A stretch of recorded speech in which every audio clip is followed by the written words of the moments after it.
que vous connaissez Truth Social? C'est le réseau social personnel de Donald Trump. Voilà, à un moment donné, il s'est barré de Twitter, il a fait un réseau social uniquement pour lui. Et regardez ce qu'il vient de poster sur Truth Social, ce bouffon. Donc c'est une espèce de vidéo complotiste qui parle de comment les votes ont été truqués au moment où il a perdu contre Joe Biden. Bon, rien de nouveau, rien de très étonnant, mais regardez ce qu'il y a à la fin de la vidéo. Ok? Très bien. Et là, d'un seul coup, bim!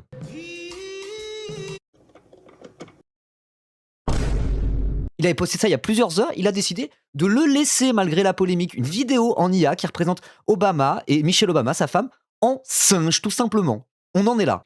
Et bon, le truc, c'est qu'avec Donald Trump, on commence à être habitué à ce genre de truc, même si là, franchement, il franchit peut-être encore un cap. Et à partir de là, il y a quand même 3 théories, quoi. Soit il a pas fait exprès et c'était pas censé être dans la vidéo de base, mais vu qu'il l'a laissé, apparemment, il en a rien à foutre. Soit c'est peut-être pour noyer le poisson, créer exprès une polémique raciste pour oublier qu'il trempe dans l'affaire Epstein. Ou alors c'est peut-être juste qu'il est complètement con. Ou alors c'est les 3 en même temps. Je suis pas tout à fait sûr. Et dans tous les cas, moi je me dis, mais jusqu'où ça va aller? Rappelez-vous, il y a quelques années, on avait tous halluciné collectivement parce que sur Twitter, Donald Trump, président nouvellement élu, avait tweeté Kof Féfé. On était juste en mode, mais ça veut rien dire, c'est bizarre.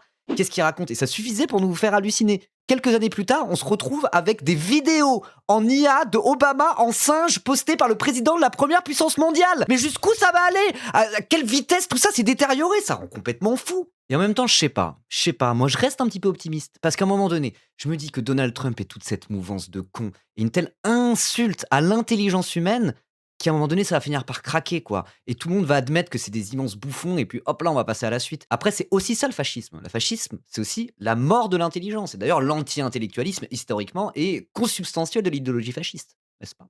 Donc toute la question est de savoir, au final, est-ce qu'on a déjà touché le fond? Est-ce qu'on s'apprête à toucher le fond? Ou est-ce qu'on va encore creuser longtemps? J'ai pas la réponse à cette question, mais n'hésitez pas à dire ce que vous en pensez, vous. En tout cas, c'est quand même déprimant.